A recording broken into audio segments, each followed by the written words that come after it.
It might have been one of the most important questions, Matt DeBerry, that Kirby Smart's asked in a while, and it was, why is nobody recruiting Lad McConkey? He was talking about watching him on YouTube and Twitter and Facebook, and he just couldn't understand why no one was recruiting Lad McConkey. And here we are, however many months later.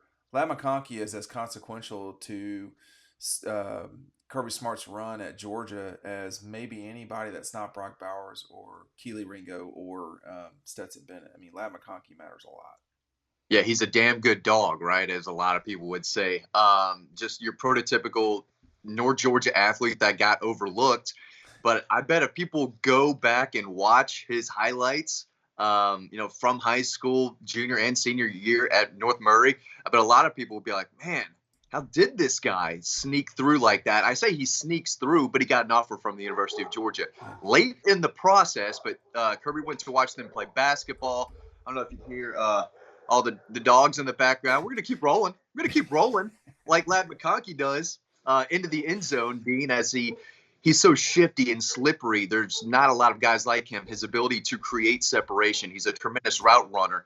He's a threat in the screen game. He's a vertical threat. He's great after the catch. There's so much he does well. He's looking like a legitimate NFL wide receiver prospect, but it's his ability to make plays in big games and big moments. He's one of many guys who can do that on this offense. But, remember, dude wanted to go to Tennessee, and he took a visit to Tennessee, and they said thanks but no thanks. And Kirby Smart welcomed him with open arms. But kid can bounce, and he's a natural athlete, multi-sport star. They like that out of him in high school.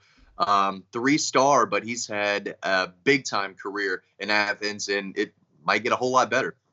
Yeah, is he the best 3-star athlete ever at Georgia? I mean, is he better than David Pollock? 3-time All-American, David Pollock. He's more, and I think he won a couple Lombardis too. So as far as the accolades go, but Lad McConkey's scoring in the national championship, TCU, 2 touchdowns. How many other touchdowns does he have in the playoffs? That big one to start last year. Big play machine. He really is. I wanted to show that image. You can pick this Double Dogs up today. I've got a very limited, speaking of Stetson Bennett, a very limited number of these that Stetson has signed. Get yours while you can. That play, he ripped up Oregon. He ripped up TCU, not Ohio State, right? TCU, not Ohio State. Yeah. Look, he's exceptional. I mean, it's just really all there is to say about it. I was reading something the other day on ESPN. One of their, I don't know if it was Mel Kiper or one of their other NFL guys. They had him as the number 5 NFL prospect, number 5 receiver prospect coming out. He's dangerous. I mean, you remember the Mississippi State game when he just, go ahead. I mean, you saw it. I saw it on the field. I mean, he was just gone in a flash. All he needed was Darnell to get in front of like one guy, and he was gone. From the press box, it looked like, and I guess in reality, like 3 Mississippi State guys had the angle, and he just kept going in it almost like he was moving in fast forward compared to everyone else on the field, and he took off. The big catch against Auburn, down the field in that, I guess, 2021 game was huge. I think a lot of people got a great shot at that. I know you did, but there's not a whole lot he can't do.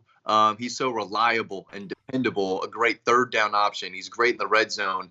A lot of people, I guess, you can compare to Hunter Renfrow because he's such a great third down option. But you can put him in the slot. You can put him outside. He's different, wouldn't you say? He's more explosive than Hunter Renfrow. He's more explosive, where I think Hunter Renfrow may be a little more crafty, but Lad's got that part of his game too. I mean, he can run a little 5-yard route and still get open by 2 yards. He's a big deal. Yeah, he's only played in 6 games this season, Matt. He didn't start until the Auburn game. He didn't start playing until the Auburn game, as you may or may not recall. So he's going for about not quite 5 receptions a game. Excuse me, just over 4. And then 418 divided by 6 is so 4 for 70. He scored 2 touchdowns. They did run him against Ole Miss, but he's not played since the Ole Miss game. Or at least he's not had a touch. He must have not played against.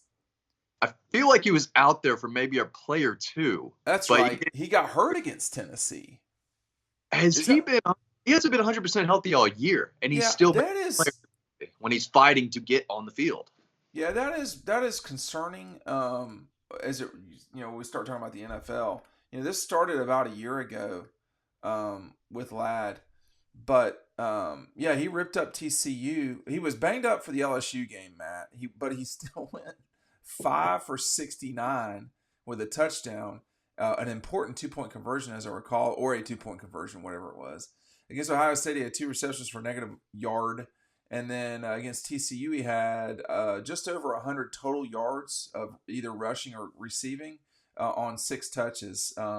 Listen, I think Lad, I do want to pivot to this one thing. It seems to me, Matt, that Lad is a great example of Kirby's machine, for lack of a better term. Machine might be the wrong way to put it here, but his desire to, kind of comb through everything that's out there. I think there's, you and I, you more than me, with recruiting.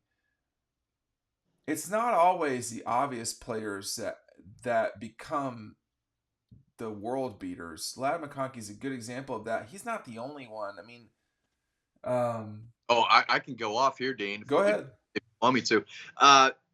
It's important to get the 5 stars, right? And they go out and they get their 5 stars. But when they see a kid that is, they assumed lower ranked, but that kid can run around, get open like Lad McConkey. And they said, we could use this guy. They see a Jordan Davis who's a big project, but that's plenty of size and natural athleticism. Yeah, we'll take this 3-star big project and we'll turn him into what we think he can be. Javon Bullard out of Milledgeville, Baldwin County, just the 3-star. They said, we love his toughness, his physicality, his potential, his high ceiling. We can turn this kid into a bona fide All-American, making play after play in big games and national championship games. Daijun Edwards was kind of a low 4-star running back from Georgia.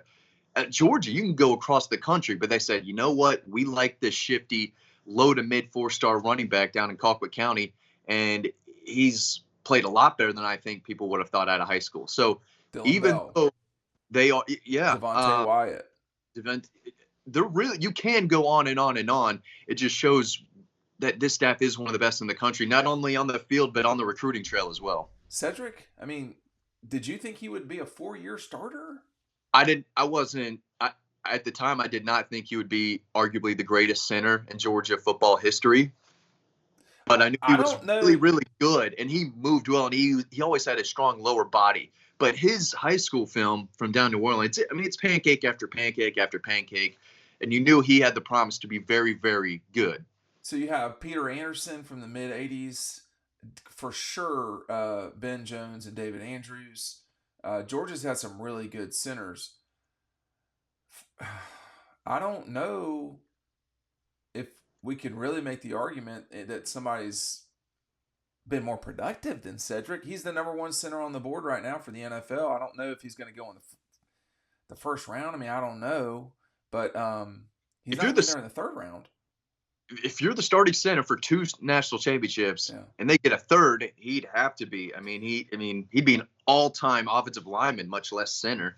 And and you know that Kirby and them, like, well, how do you put this? The 5 stars, they relish the success. It seems. Now, I know if he were here right now, he would correct me, but that's fine. But it does seem like they relish. Hey, this, nobody wanted this guy. And coaches love that stuff, man. As you got the shot of him just smiling ear to ear next to Dylan Bell, just looking at him. Lad McConkey is one of his favorite players. I believe Daijun Edwards is. I mean, those two have a tight bond. So, what does it say?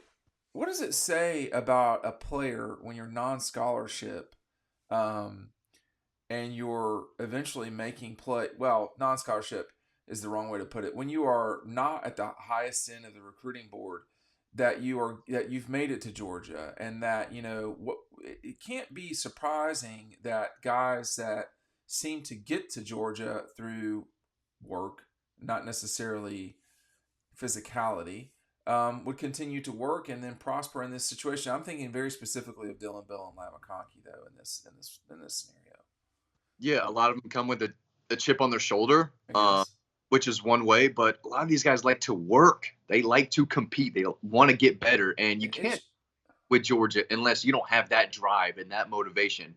And I'm sorry, Matt. I thought you were done. ability to connect, right? They talk about connection all the time. You have to have that type of personality too, and you want to have to work and win and practice. You have to enjoy all of that if you're going to play for Kirby Smart. Well, let me just say, let me wrap it this way too. The discuss because these guys were lower ranked does not really necessarily mean anything. Listen, I look, I got no problem with the recruiting world, but I do know how it works after a quarter century of this stuff. Um, very few people are going to rank Lad McConkey very high. Very few people are going to rank Dylan Bell high. Some of that is where they grew up. Some of that is whatever. But those guys are not without talent. They have, let me tell you, severe talent. Whether you're talking about Dylan or Lad or whoever, because like if we were playing pickup basketball, I would pick Dylan Bell pretty quick. Lad maybe not. I don't know because he's kind of shorter. But Dylan, those guys can run. They're fast. Obviously, they can leap. Dylan Bell's out here throwing touchdowns. I'm not surprised that Kirby, looks back on it fondly, picking up Lad McConkey. He'll probably do the same thing with Dylan Bell. Thanks for watching.